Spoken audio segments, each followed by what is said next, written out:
Good morning class. आज हम लोग जानेंगे कुछ 4.1 एक्सरसाइज का छूटा हुआ टॉपिक था, जिसको आज चर्चा करेंगे और उसमें अच्छे तरीके से पकड़ बनाने की कोशिश करेंगे, सॉल्यूशन करने की कोशिश करेंगे। देखिए आपका सवाल क्या कर रहा है। सवाल कर रहा है रोहन की माँ, समझने की आप कोशिश करेंगे। रोहन की माँ उससे 26 वर्ष बड़ी है। मैंने सवाल का जो सारांश है वो मैं पहले समझा दूंगा, सॉल्यूशन बाद में करूंगा। ये कह रहा है रोहन की माँ उससे 26 वर्ष बड़ी है।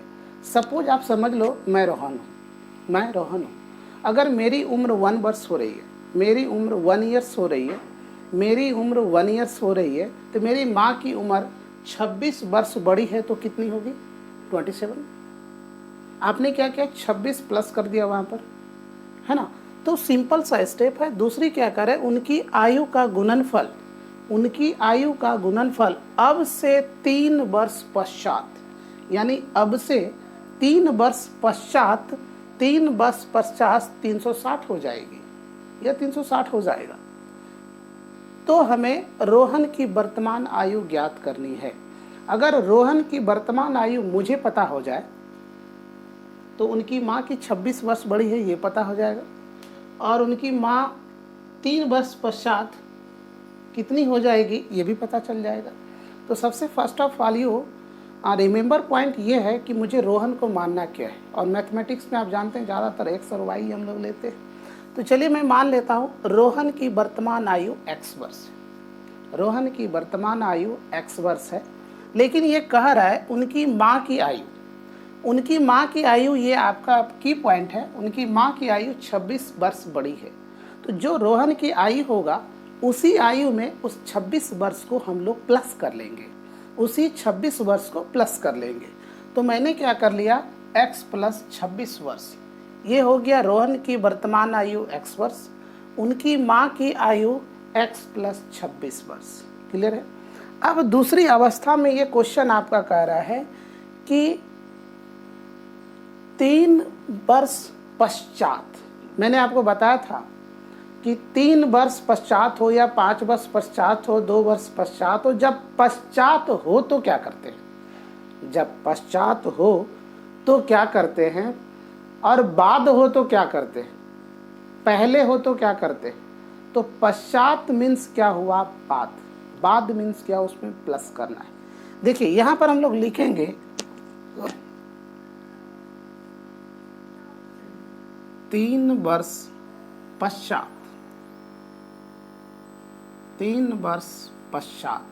किसकी, रोहन की आयु। सबसे पहले तो इम्पोर्टेंट यही है ना कि हमें रोहन की आयु पता होनी चाहिए ना। सबसे बड़ी इम्पोर्टेंट है, हमें रोहन की आयु पता होनी चाहिए। मैं यहाँ आपको बना देता हूँ, यही चीज़ें आप यहाँ भी लिख लेंगे। तो 3 वर्ष पश्चात रोहन की आयु क्या होगा, आप अगर समझ चुके हैं तो सबसे पहले रोहन की आयु क्या है, x वर्ष। तो यहाँ पर लिखेंगे ये चीज़ें, देखिए ये चीज़ें मैं यहाँ लिख देता हूँ। 3 वर्ष पश्चात रोहन की आयु लिख लिया। सबसे पहले रोहन की आयु को मैंने क्या माना था, x वर्ष लिख दो, प्लस करो 3 वर्ष पश्चात, 3 वर्ष बाद, आज 2023 है, 3 वर्ष पश्चात क्या होगा, तो 3 वर्ष 2023 में जोड़ देंगे। उसी तरह से यहाँ पर क्या करेंगे, 3 को ऐड कर लेंगे और ये हो गया वर्ष। तो रोहन का पता चल गया। अब उनकी माँ की आयु, वही चीज लिखेंगे 3 वर्ष पश्चात। अब ये सारे चीज़ों को हम इस तरह से कर देते हैं, रोहन की जगह उनकी माँ कर देते हैं, ठीक है, उनकी माँ की आयु। तो क्या हो जाएगा, उनकी माँ की आयु क्या है, x प्लस 26 वर्ष। इसको लिख लेंगे x प्लस 26 वर्ष प्लस कितना वर्ष पश्चात, 3 वर्ष पश्चात, 3 वर्ष को ऐड कर लेंगे। तो ये आपका निकल के सामने क्या आ जाएगा, x प्लस 29 वर्ष। ये क्या निकला, ये निकला रोहन की माँ की आयु 3 वर्ष पश्चात x प्लस 29 वर्ष। रोहन की आयु x प्लस 3 वर्ष। क्लियर है? अब प्रश्न आपका कह रहा है, प्रश्न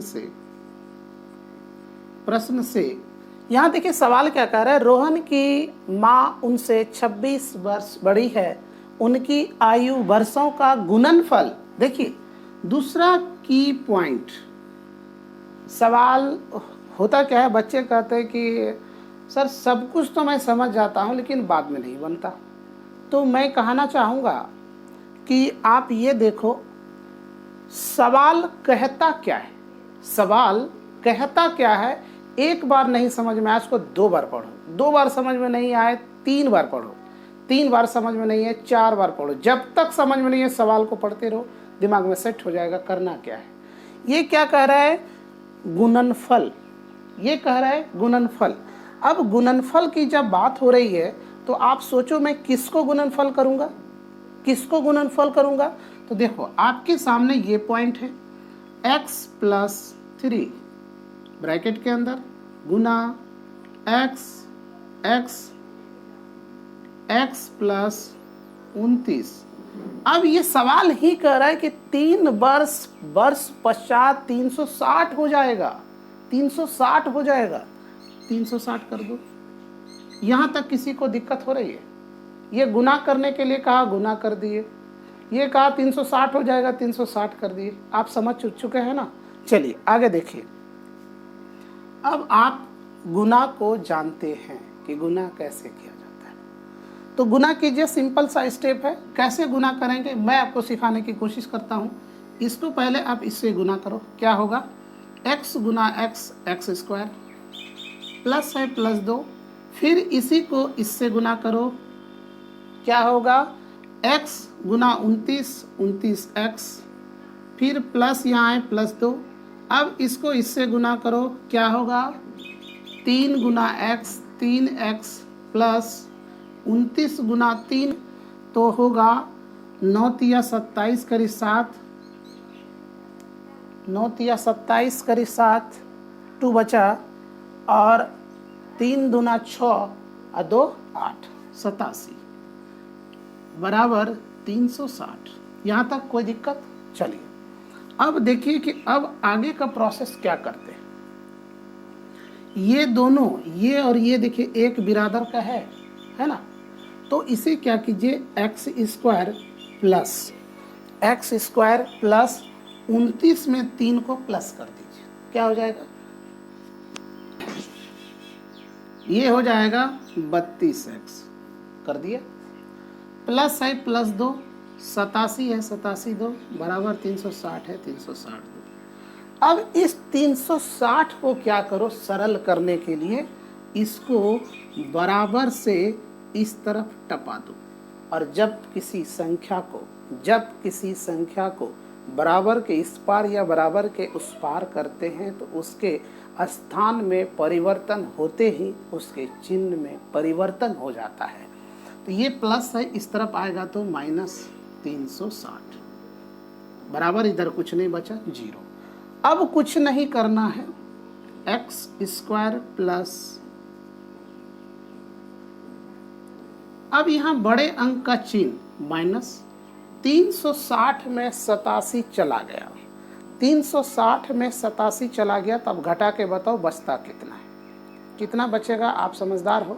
देखो अब घटा के देखो, 10 में 7 गया, 3 बचा, यहाँ पर क्या बचा, 5, एक पैचा लिए 15 हुआ, 15 में गया 8, 7 बचा, और यहाँ पर एक हासिल ले चुके थे, 2 बचा बराबर 0। यहाँ तक समझ गए। अब आप ये सोच के बताओ क्या ये द्विघात समीकरण है, तो यहाँ पर लिखेंगे ये द्विघात समीकरण है। अब द्विघात समीकरण है तो हमको चाहिए क्या, रोहन की आयु, और रोहन की आयु निकालने के लिए क्या करना होगा, सबसे पहले करना होगा इसका गुणनखंडन। तो गुणनखंडन का प्रोसेस मैंने क्या बताया था, गुणनखंडन का प्रोसेस था first term and last term, first term and last term multiply, first term and last term multiply, और उस मल्टीप्लाई की संख्या को गुणनखंडित कर बीच वाले टर्म को पूरा करना होता था। तो चलिए इसको और इसको गुना करेंगे तो आपके सामने 273 आता है।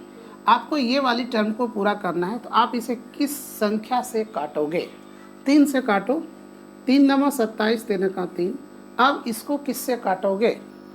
आप पढ़ के देखो, 7 से काटो, 13 सत्ते 91 कट गया।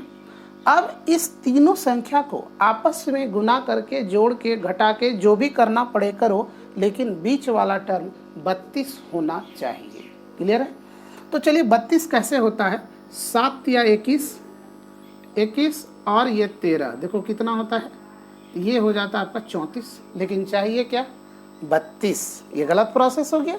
चलिए अब इसको क्या करते हैं, इसको इससे गुना करो, 13 या 39 और -7, क्या 32 पुर गया ना? चलिए आप समझ गए।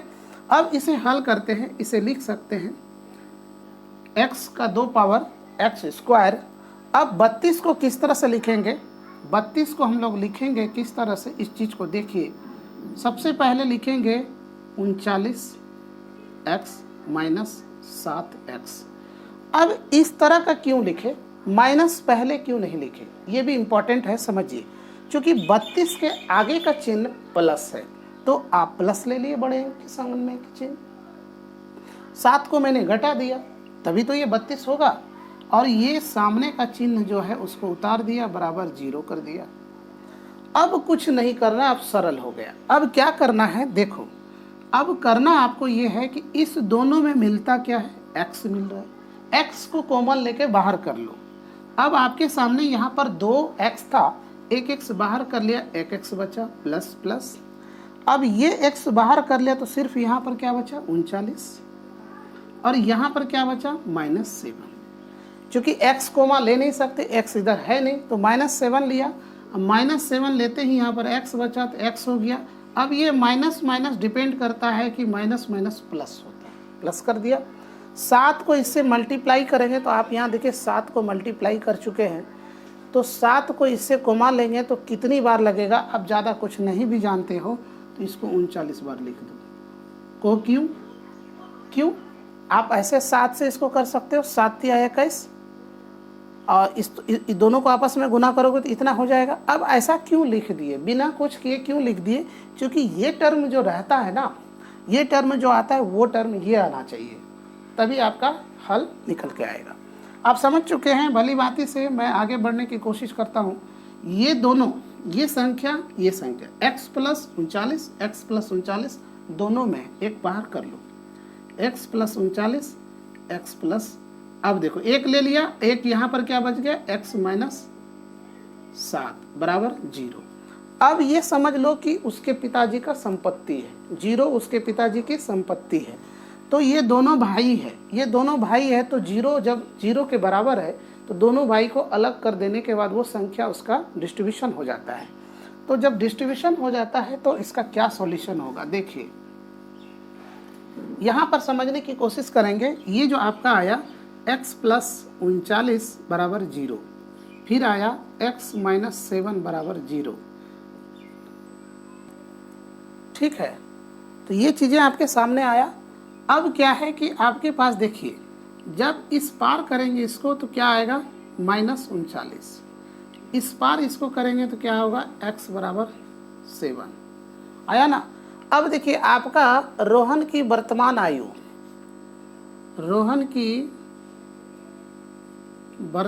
आयु आपने क्या माना, x वर्ष, और x की वैल्यू कितना आया, 7 वर्ष। ये आपका एक आंसर हो गया। अब उसकी माँ की आयु क्या है, उसकी माँ की आयु, ठीक है, उसकी माँ की आयु क्या है, x प्लस 26, तो x की वैल्यू 7 प्लस 26 कितना हो गया, 713 के 3 हाथ में डाले 2 1 3 33 वर्ष। ये आपका आंसर हो गया, ठीक है। आप अपने किताब से मिला लेना, सवाल ठीक है। आपका इजी वे में बन भी गया, कोई दिक्कत नहीं है। अब इसको आप नोट कर लो और घर में बार बार प्रैक्टिस करो, ठीक है। अगला सवाल जस्ट मैं बताने जा रहा हूँ, ये तीसरा हो चुका है, चौथा मैं बताने वाला हूँ। आप जल्दी से नोट डाउन करें ताकि मैं बता सकूँ अगले सवाल।